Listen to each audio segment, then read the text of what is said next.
All right, so today we're going to do a deep dive on something that you Uh-huh. use every day, but probably don't overthink. Okay. Flattery and small talk. Uh-huh. We found this really fun YouTube video from English Pod 101. Okay. It's all about giving compliments. Interesting. And you might be thinking like, oh, this is just for people learning English. Right. But trust me, there are some seriously insightful tactics here Yeah. that apply no matter what language you speak. I bet. It's all about those social dynamics. Yeah. It's funny how we think of compliments as being so simple, Right. but they can be so strategic, especially when we're talking about flattery. I'm already intrigued. Good. So this video has these lines like, I love what you've done with your hair. Seems pretty basic, right? But I bet there's more to it than meets the eye. Absolutely. It's not even just about the words themselves. Uh, These compliments are designed to validate the other person. okay? Like you think about it when you compliment someone's hairstyle, you're acknowledging the effort that they put in, Yeah. to look that way. And that creates a sense of connection. It's like, oh, you get me. We're on the same wavelength. Exactly So right. it's deeper than just saying, oh, that looks nice or something. Yeah. And I noticed the compliments in the video go beyond appearance, too. Yeah. There's one where they talk about how someone's son is intelligent, just like his father. Yeah. Oh, that's a great example of Yeah. flattery that goes beyond just the superficial. Right. Praising someone's child is so effective Yeah. because it taps into a parent's pride. Okay. You're basically saying, I see the amazing qualities in your child, Uh-huh. and I recognize you for instilling those values. Right. So it creates this really strong bond between people. That's super interesting. Now, there was this one phrase I got to ask you about. Okay. It was, by the way, I heard your son recently graduated. Oh, yeah. Seems so casual, right? Right.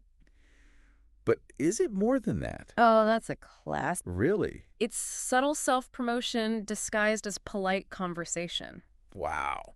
So, by the way, smoothly transitions the topic, Okay. and then I heard makes you seem interested and informed. So you're encouraging them to talk about themselves. Yeah, Which makes them feel good. exactly. But at the same time, you're slipping in some info about yourself. Exactly. It's like a humble brag. Clever. So you're downplaying your knowledge, Uh-huh. which prompts them to ask, oh, how did you hear that? Oh, And then, boom, you have an opening I see. to share your own accomplishments or connections. Wow.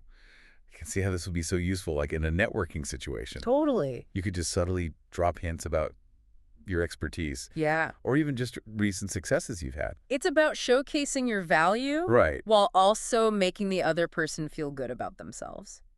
Okay, now speaking of making people feel good, Uh-huh. the video also talks about how to exit a conversation gracefully. Right. The phrase they use is, it's been great talking to you, but I have to get going. Yeah. Pretty simple, but effective. Totally. Yeah. It's all about structure. Okay. You start by acknowledging the enjoyable conversation. Oh, yeah. It's been great talking to you. Yeah. So you leave them with a positive feeling, Uh-huh. and then you give a clear reason for leaving. Right. So you avoid any of that awkwardness. It's like you're saying, I value your time, Exactly. and I'm not just brushing you off. Exactly. It's basic social etiquette, but Yeah. it's so important. It's so important. It shows that you respect their time Right. and that you want to leave them with a good impression. Yeah. Even if you're busy. It's like this little social dance. Yeah. There's a flow to it. And knowing these cues helps you build stronger connections. Absolutely. Okay, so we've seen how strategic compliments Yeah. can really help you build rapport, Mm-hmm. maybe even subtly influence people. Yeah. And we've learned some really smooth techniques for small talk Right? and graceful exits. It's all about understanding the psychology behind these seemingly simple interactions. Yeah. We're constantly navigating these little games of influence, whether we realize it or not. It's like being a social detective. I love that. A social detective. Yeah. But this makes me think, Yeah. is there a difference between flattery and genuine compliments? Or is there even a line?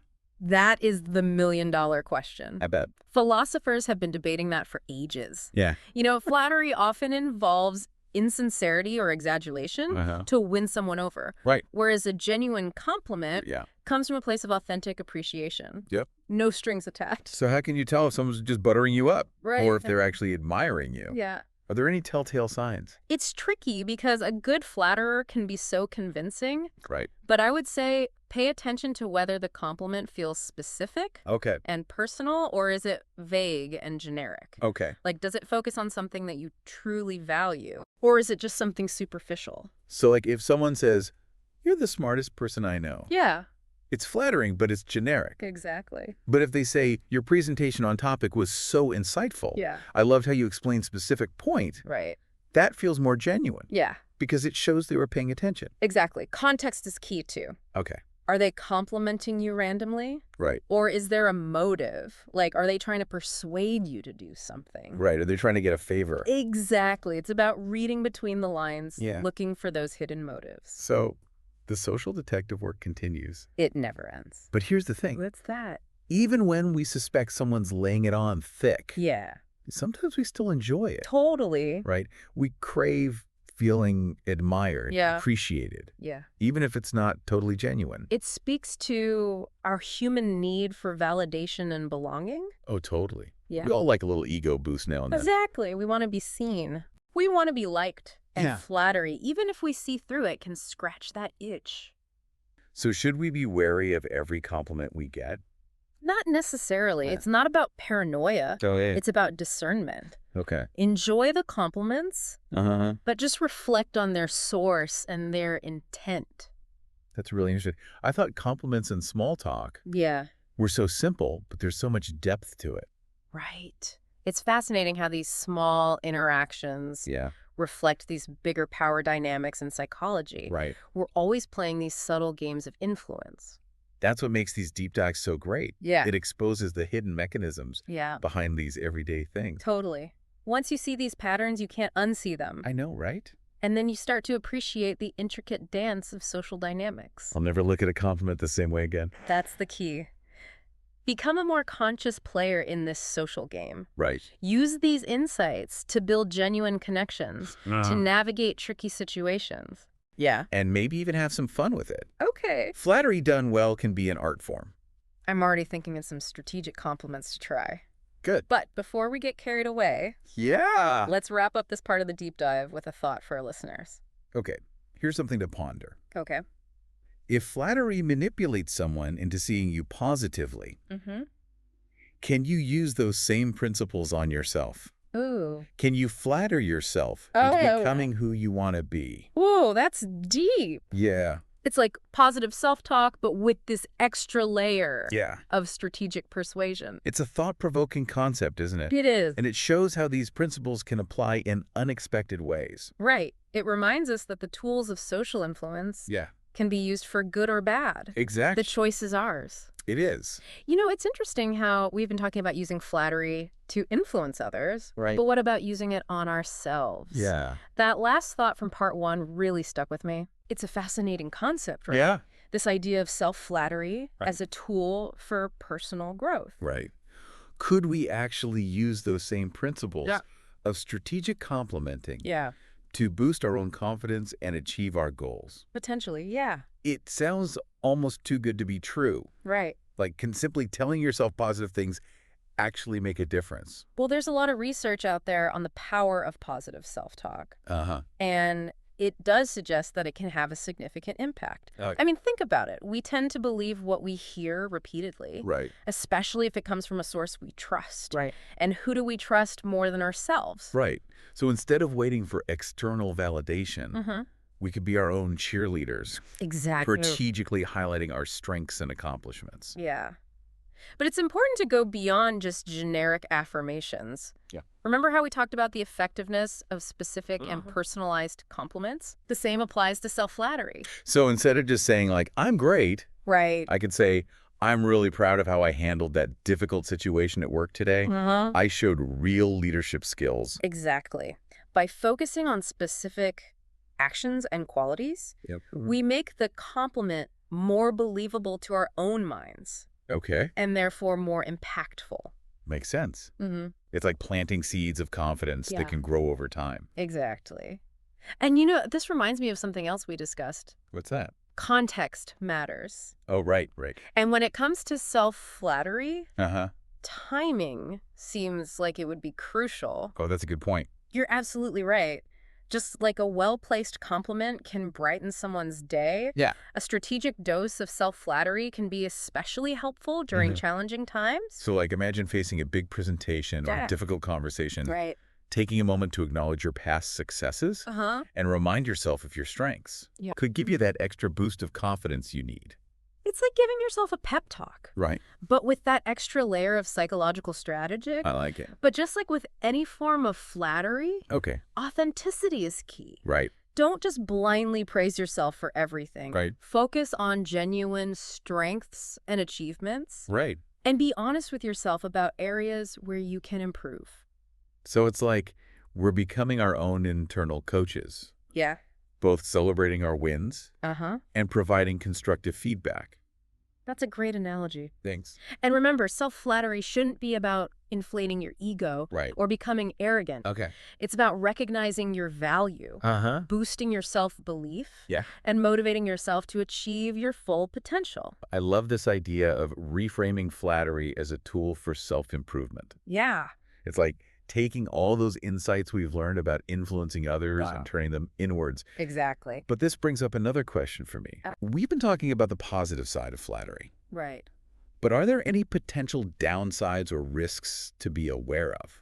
That's an important point to consider. Okay. Like any tool flattery, even self-flattery can be misused. Okay. If we become too reliant on it, Right. we might start to avoid constructive criticism Right. or develop a distorted view of ourselves. It's like anything too much of a good thing can be a bad thing. Exactly. Balance is key. Yeah. We need to balance self-flattery with honest self-reflection Yeah. and a willingness to learn and grow. Exactly. It's about finding that sweet spot Okay. where self-flattery helps us to embrace our strengths and reach for our goals, Right. but without blinding us to our weaknesses Yeah. or preventing us from seeking feedback and improvement. This has been such a thought-provoking conversation. It has. I feel like we've gone beyond the superficial understanding of flattery Yeah. and really delved into its complexities and potential applications. It's fascinating stuff. What stands out to you as the most important takeaway for our listeners so far? I think the key takeaway is that flattery in all its forms is a powerful tool that can be used for both good and bad. Right. It's about understanding the psychology behind it, Okay. recognizing its potential impact, Yeah. and using it consciously and ethically. I agree. It's like we've been given this secret decoder ring Right. to unlock the hidden meanings and motivations behind everyday interactions. Exactly. And now it's up to us to use that knowledge wisely. And speaking of using knowledge wisely, Okay. let's move on to another fascinating aspect of social dynamics Right. that was highlighted in our source material. Another fascinating aspect of social dynamics, you said. Yeah, remember how we talked about that whole thing Well- about gracefully ending a conversation? Right. Our source material touches on that too. The video gives the example Right. of, it's been great talking to you, but I have to get going. Right. Is there more to it than just being polite? I think so. Oh. It's definitely a strategy to it. Okay. Think about how it's structured. Mm-hmm. You start by acknowledging the positive interaction. Right. So you leave them with a good feeling. Okay. And then you give a clear reason for leaving, Right.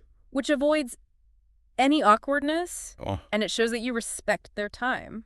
So it's not just about, like, getting out of there. Right. It's about leaving a good impression. Yeah. And almost like reinforcing the connection that Right. you've built even as you're saying goodbye. This makes me think about all the times I've fumbled through ending conversations. Oh, yeah. You know, awkward silences, Right. forced laughs, Yep.